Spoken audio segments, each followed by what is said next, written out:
जैसे ही नवा स्कंद आरंभ होता है, परीक्षित प्रश्न पूछ रहे थे और उन्होंने प्रश्न पूछ लिया कि भगवान कृष्ण ने ऐसा क्यों किया, भगवान कृष्ण ने वैसा क्यों किया। सुखदेव समझ गए कि भक्त के मन में भ्रम आ गया है। अब भगवान के जन्म की लीला आने वाली है, तो कहीं कोई सूक्ष्म वासना, क्योंकि जब रास का प्रसंग आया तो उसके मन में ये पैदा हो गया।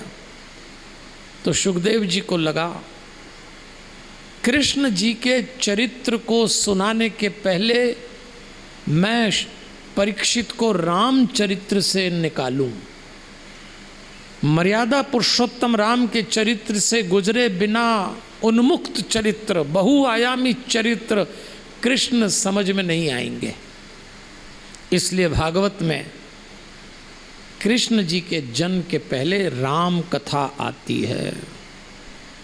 और श्री राम और श्री कृष्ण हमारी भारतीय संस्कृति के दो आयाम हैं।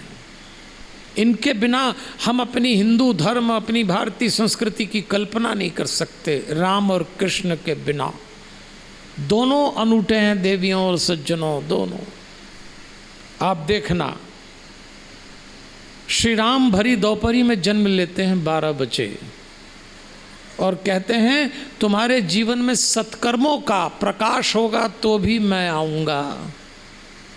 और कृष्ण भगवान आधी रात को अंधेरे में जन्म लेते हैं और कहते हैं तुम्हारे जीवन में कुकर्मों का अंधकार होगा तो भी मैं आऊँगा। भगवान दोनों समय हमारे यहाँ आने को तैयार है, दोनों समय।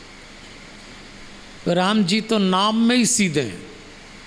राम जी का नाम बोलने में कोई दिक्कत नहीं है। र आ म राम कितना आसान है, लेकिन कृष्ण जी बोलने में ही टेढ़े हो जाते। कृष्ण बोलना आसान।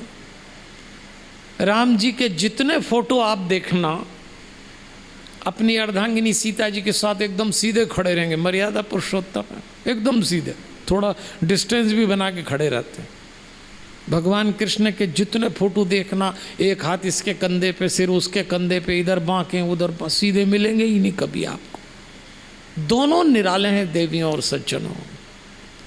राम जी महलों से चले जंगलों में पहुंचे और जीवन की ऊंचाइयों को छुआ, ये राम जी हैं।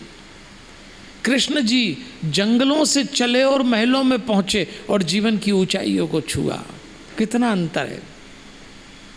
राम जी के तो सारे भाई उनके कहने में थे, एक इशारा करते और भाई दौड़ पड़ते। राम जी का तो शत्रु भी बाहर था। शत्रु बाहर हो तो युद्ध लड़ना आसान है, लेकिन कृष्ण जी के साथ तो सबसे बड़ी चुनौती ये थी कि उनके तो सारे ही शत्रु घर में थे, और जब युद्ध अपने लोगों से लड़ना पड़ता है तो बड़ी तकलीफ होती है। आज उन भगवान कृष्ण का चरित्र आ रहा है, और भगवान राम के चरित्र के बाद हमको सुखदेव जी कृष्ण जी के पास ले चलेंगे, क्योंकि राम मर्यादा पुरुषोत्तम हैं। इसलिए देवियों और सज्जनों, अब भागवत में थोड़ी देर राम कथा, और दोनों निराले हैं, दोनों निराले, और दोनों ही एक बात कहते हैं। अगर आपको रिश्ता निभाना सीखना हो तो श्री राम और श्री कृष्ण से सीखिए। रिश्ते की परीक्षा विपरीत में होती है। सब कुछ अच्छा चल रहा हो, आप लोग इधर देखिए, सब लोग, सब माताएं बहनें इधर देखिए, हमें देखिए, और ये जितने लोग आ रहे हैं इनको बैठाने के लिए कोई खड़ा ना हो, ये यहाँ गद्दे पे आके बैठ जाएंगे। और अब आप कोई आवागमन न करें मेहरबानी करके। केवल वही व्यक्ति यहाँ से उठें या जाएं जिनको कृष्ण जन्म की कोई व्यवस्था करना हो, अन्यथा ये आवागमन बिल्कुल ना करें। हम आपसे हाथ जोड़ के प्रार्थना करते हैं कि मर्यादाएं बनाए रखें कथा की। और मैंने आपसे कहा ना, जो आएगा आगे आएंगे, जगह खाली मिले। आप क्यों इशारा करते हैं बैठ जाइए? भाई 5 बजे तक, 5:30 बजे भी अगर बैठाने की व्यवस्था करोगे तो कथा हो रही है कि कव्वाली हो रही है? आप बैठिए मर्यादा से, हमें सुनिए। आप बहुत प्यारे लोग, आपकी तो प्रॉब्लम ही नहीं है। दिक्कत वो जो आपके भीतर मन है ना, वो कूद कूद करता है, देखो कौन आए। अब एक आते हैं, एक उठते हैं, तीसरा उनको बैठाता है और 10 उनको देखते हैं, तो फिर कथा कैसे हो? हमें देखो, आपको कोई दिक्कत है हमें देखने में? भाई आपको ये प्रॉब्लम हो गई, पंडित जी 3 घंटे आपको नहीं देख सकते लगातार, तो भी हम भी ठीक ठाक दिखते हैं। हम भी आने के पहले 15 मिनट तैयार होते हैं। ये 15 मिनट पहले तो तिवारी जी आ जाते हैं, बताओ आप तैयार भी नहीं होने देते ठीक से, फिर भी तैयार होते हैं।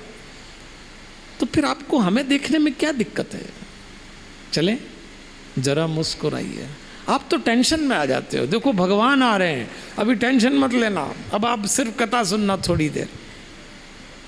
और मैं ये भी बता देता हूँ कि भगवान के जन्म की कुछ व्यवस्थाएं हमारे अग्रवाल परिवार के परिजनों ने बहुत सुंदर की है। तो यदि किसी को उठना पड़े, अच्छा आपको भी टेंशन होगा, तो मैं बताता हूँ कि भगवान के जन्म का अवसर लगभग 6:20 के आसपास आएगा। तो 6:20 तक अभी आप आराम से हमें ही सुनो। 6:20 पे करेंगे जन्म, कोई जल्दी नहीं करेंगे। प्री मैच्योर डिलीवरी कराने की कोशिश कोई नहीं करेगा, जो हम बोल रहे हैं वही करना आपको, ठीक है ना? चलें कथा में, आइए हमारे साथ। देवियों और सज्जनों, हम सब घर गृहस्थी लेके बैठे हैं। हम सबके जीवन में श्री कृष्ण और श्री राम के चित्र होंगे, मूर्ति होगी, पूजा होगी, लेकिन क्या सीखा हमने उनसे?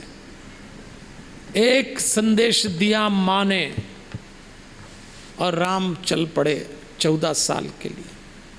कृष्ण ने पूरा जीवन अपने लोगों के लिए जिया। रिश्ते कैसे निभाते हैं सीखिए, अपने जीवन को रिश्तों से सजाना सीखिए।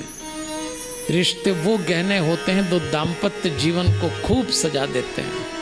और अगर रिश्तों से सजाना हो जीवन, रिश्ते निभाना हो, तो भगवान ने भी एक ही बात कहा है, सुबह हो के शाम हो, अपनों से मिले के गैरों से मिले, घर में हो के बाहर हो, ज़रा मुस्कुराइए, ज़रा अरे ज़रा मुस्कुराइए ना, आपकी क्या समस्या भाई?